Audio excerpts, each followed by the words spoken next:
Pakinggan na natin si Banat Bay. So that's the only reason of the impeachment. And I will show you, ba't di kayo magsampa ng kaso? Kasi yung impeachment, it's not panagutin. Impeachment is just a political process so that... Mali hindi Impeachment is also removal from office and perpetual disqualification to hold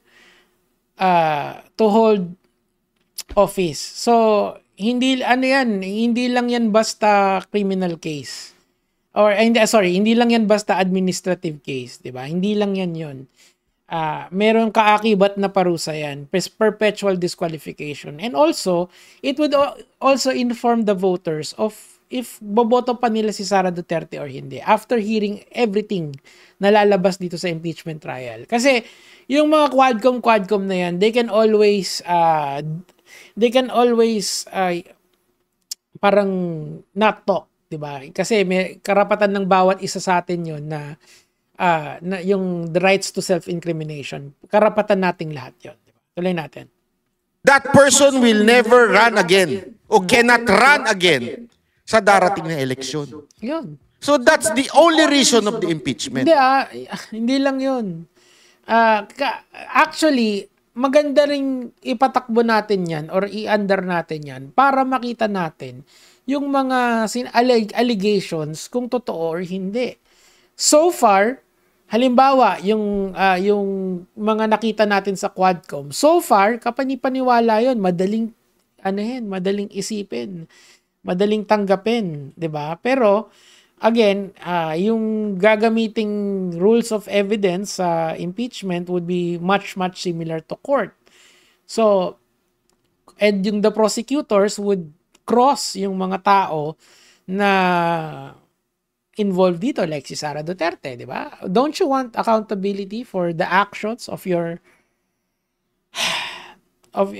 public officials? I guess not, kasi may natutuwa ng ganito eh. Tuloy natin. And I will show you that it is really political in nature. Political nature naman talaga eh. Quasi-judicial nga yung tawag sa kanya. It has a political element. Gets nyo? So, ngayon, katulad ngayon, there is a political element na nangyayari kasi nakita natin nung election, there is an objective way to say that Sara Duterte is really strong dun sa baluarte nila sa Visayas, Mindanao. Mindanao mo specific, right? So, there is an objective way of saying that. Now, is it etong exercise ba nito is political? Yes, hell yeah. Wala naman nagde-deny na hindi ito political exercise eh. But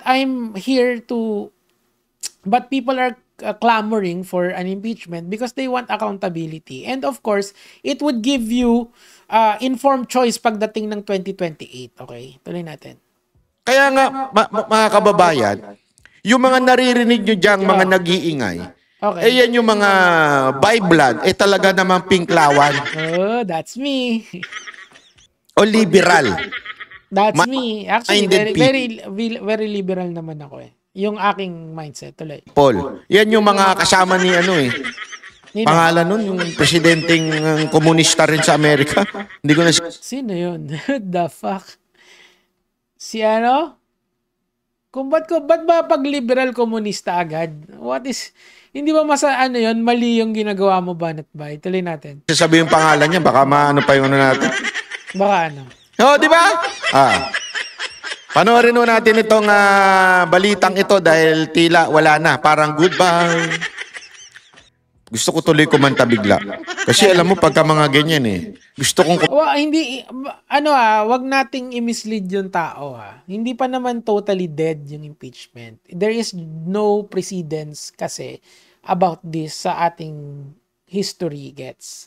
Yung tatawid sa 20th Congress, wala pa nun. So ngayon, ang ginagawa nila Cheese, dinidribble nila. Kasi, they have the right to do that kasi she has the right to do that kasi siya yung Senate President eh. Pero, ang wini-wish lang halimbawa nila Coco Pimentel, that's to start the process. Start the process and see where it takes. Now, after convening as an impeachment court, they can outright, kasi sabi nga, di ba, sui generis yan. Ibig sabihin, they can make their own rules. Okay? Hindi nila kailangan strictly i-adapt yung sa judicial system natin. Kasi sa judicial system natin, pagka nanalo ka sa prosecutor level, in this case sa House, sila kasi yung prosecutor, meron na arraignment na agad. Babasahan ka na ng sakdal yung ina-accuse sa'yo and you would plead guilty or not guilty. I've seen that before. Okay, so point here mga kamatis, mga kaibigan, is that dapat man lang ay nag-start na doon. Kaso hindi pa kasi ini-start yon. There is a refusal to accept yung charges and dinidribble ng hanggang kahit kailan. Tuloy natin. Kumakanta eh. Kanta natin ng chotomate. Kanta natin ng malupit na Time for you to go. Ayun na, 30. Go, Bato. Palakpakan kay Bato. Di ba kahapon ang featured vlogger natin si Coach Jarrett. Ngayon naman si Banat Bay. Magkaiba sila ng pananaw. Pero you know, it's politics, ganun talaga eh. Kaya hindi mo dapat pinipersonal yung mga ganitong banat. Ikaw talaga ang matikas. Bakit? Pagka ganyan ginagawa mo, matikas ka. Kumakalat ang isang draft Senate resolution na humihiling na de facto dismissal. The word is draft. Okay? Draft. Ano ibig sabihin ng draft? Draft. Hindi pa po ito naipapat. Hindi pa siya official. Hindi pa talaga siya official. Anyway.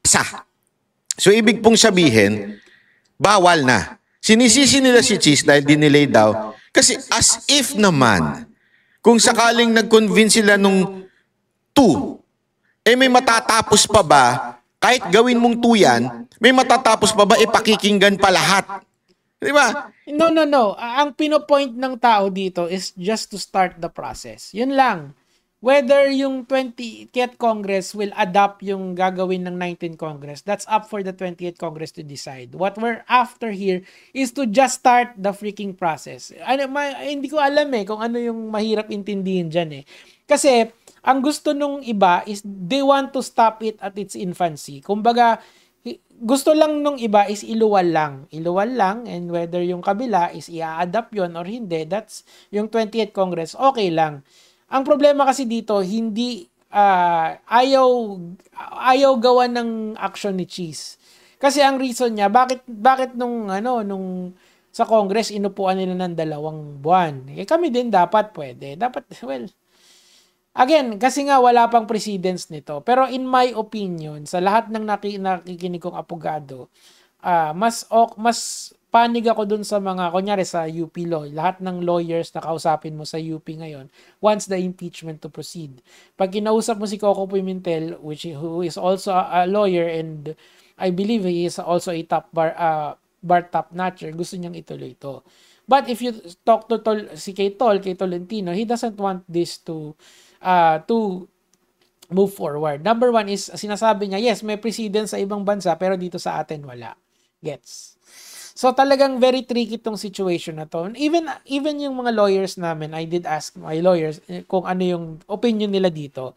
And yung pinaka-legal unbiased opinion dito is that wala kasing precedence dito sa Pilipinas. So the Supreme Court is, if for example, nag-convene ang 19th Congress as an impeachment court, they can actually outright, after reading yung charges, pwede nilang i-outright dismiss yan on the grounds of, hindi naman outright, pwede yung resolution na yan, pwede nilang i-resolve yan na hindi na kasi to aabot, kulang sa oras. Baka pwede nilang gawin yun eh. But the idea there is to convene first. Yun yung sinasabi. Ang gusto kasi ng ibang DDS, wag na talagang tumuloy, period. Hindi naman dapat yon. Kasi may utos ang Constitution na ituloy dapat, whether they like it or not. So, yun yung opinion ko on the matter. Of course, tuloy natin. Napaka-imposible na matapos yan sa 19th Congress na magpapalit na po. Yun nga, hindi naman kasi talaga matatapos. Accepted na yon. What we're after here is that i-convene lang. I-convene, pasagutin, go through the process, and then pag kung saan matapos yon, tignan natin kung i-adapt ng 20th or not. Pag hindi in-adapt, then let's go to the Supreme Court. That's the point. Ngayon pa lang kasi gusto nilang patayin na dito pa lang. Mali naman yun. Gets? Tuloy. Diba? Magpapalit na po kasi stop na sa 20, tapos na. So, ibig mong sabihin, it's just a matter of days. parang gusto nilang paspasin yung impeachment. Hindi naman nga matatapos. Nagigets mo ba?